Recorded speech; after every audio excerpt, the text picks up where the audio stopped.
President of Indonesia.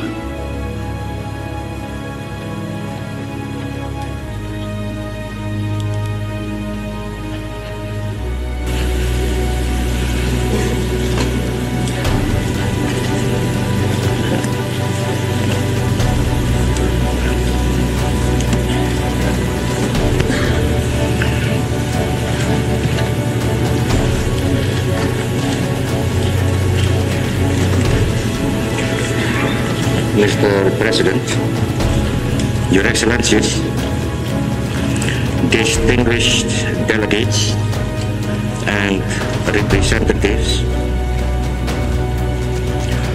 today, in addressing this session of the United Nations General Assembly, I feel oppressed by a great sense of responsibility. I feel a humility in speaking to this august gathering of wise and experienced statesmen from east and west, from the north and from the south, from old nations and from young nations, and from nations newly reawakened from a long sleep. I have prayed to the Almighty that my tongue will find those words which are adequate to express the feelings of my heart. And I have prayed also that these words will bring an echo from the hearts of those who listen. It is my great pleasure to congratulate the President upon his appointment to his high and constructive office. It is also my great pleasure, on behalf of my nation, to offer a most heartfelt welcome to the 16 new members of the United Nations. Now today, I address the leaders of nations and the builders of nations. But indirectly, I speak also to those you represent, to those who have sent you here, to those who have entrusted their future to your hands. I greatly desire that my words shall strike an echo also in those hearts, in the deep heart of humanity, in that great heart from which has been brought so many shouts of joy, so many cries of sorrow and despair, and so much love and laughter. Today it is President Sukarno who addresses you. But more than that, though, it is a man, Sukarno, an Indonesian, a husband, a father, a member of the human family. I speak to you on behalf of my people, those 92 million people of a distant and wide archipelago, those 92 million people who have lived a life of struggle and sacrifice, those 92 million people who have built a state upon the ruins of an empire. They and the people of Asia and Africa, of the American continent and the European continent and the people of the Australian continent, they are watching and listening and hoping. They see in this organization of the United Nations a hope for the future and a prospect of the present. The decision to attend this session of the General Assembly was not an easy one for me to take. My own nation faces many problems, and time to solve those problems is always short. However, this is perhaps the most important assembly yet held, and all of us have a responsibility to the rest of the world as well as do our own nations. None of us can escape this responsibility, and surely none wish to. I am very sure that the leaders of the younger and the reborn nations can make a very positive contribution to the solution of the many problems facing this organization and the world at large. Indeed, I am confident that man may once again say, the new world is called to redress the balance of the old. It is clear today that all major problems of our world are interconnected. Colonialism is connected to security. Security is connected to the question of peace and disarmament. Disarmament is connected to the peaceful progress of the underdeveloped countries. Yes, all are connected and interconnected. If we succeed in finally solving one problem, then the way to the solution of all the others will be open. If we succeed in solving, for example, the problem of disarmament, then the necessary funds will be available to assist those nations which so urgently need assistance. 5 years ago, 29 nations of Asia and Africa sent their representatives to the Indonesian city of Bandung. 29 nations of Asia and Africa. Today, how many free peoples are there? I will not count them, but look around this chamber now. Then tell me whether I am right or not when I say that this is the time of the building of nations and the time of the emergence of nations. Yesterday, Asia, and that is a process not yet completed. Today, Africa, and that too is a process not yet completed. For 15 years now, the West has known peace, or at least the absence of war. Of course, there have been tensions. Yes, there has been danger. But the fact remains that in the midst of a revolution engulfing 3/4 of the world, the West has been at peace. Both great blocs, in fact, have successfully practiced coexistence for all those years, thus contradicting those who deny the possibility of coexistence. We of Asia, I repeat, we of Asia, we have not known peace. After peace came to Europe, we endured atomic bombs. We endured our own national revolution in Indonesia. We endured the torment of Vietnam. We suffered the torture of Korea. We still suffer the agony of Algeria. Is it now to be the turn of our African brothers? Are they to be tortured while our wounds are still unhealed? And yet, the West is still at peace.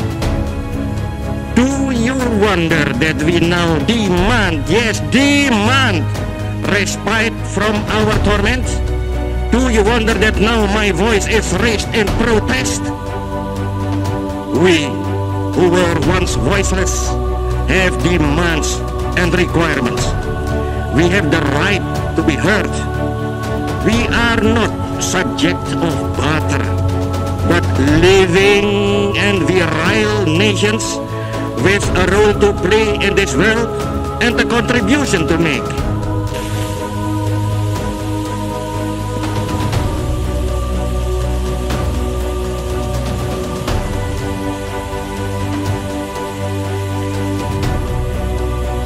Imperialism is not yet dead.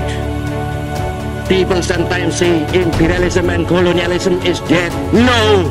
Imperialism is not yet dead. It is dying. Yes, the tide of history is washing over its battlements and undermining its foundations.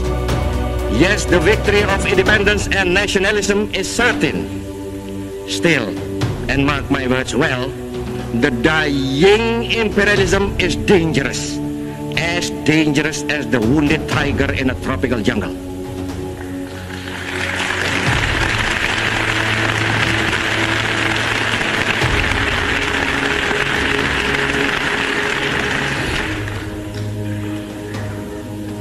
I tell you this, and I am conscious of speaking now for my Asian and African brothers. The struggle for independence is always justified and always just. Those who resist that irresistible onward march of national independence and self-determination are blind. Those who seek to reverse what is irreversible are dangerous to themselves and to the world. Until these facts, and they are facts, are recognized, there will be no peace in this world and no release of tension. I appeal to you, please place the authority and the moral power of this organization of states behind those who struggle for freedom. Do that clearly, do that decisively, do that now, do that, and you will gain the full and wholehearted support of all men of goodwill. Do that now, and future generations will applaud you. I appeal to you, to all members of the United Nations, move with the tide of history. Do not try to stem that tide.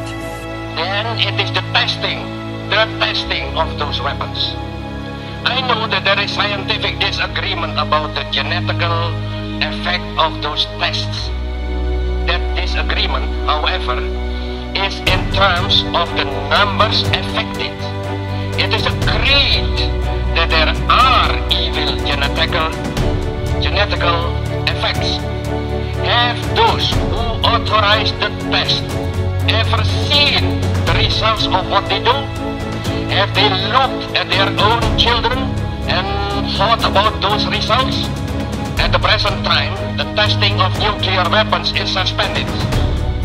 Not, mark you well, not forbidden, but only suspended. Let that fact serve as a beginning then. Let that fact serve as the basis for prohibition of testing, and then for real disarmament.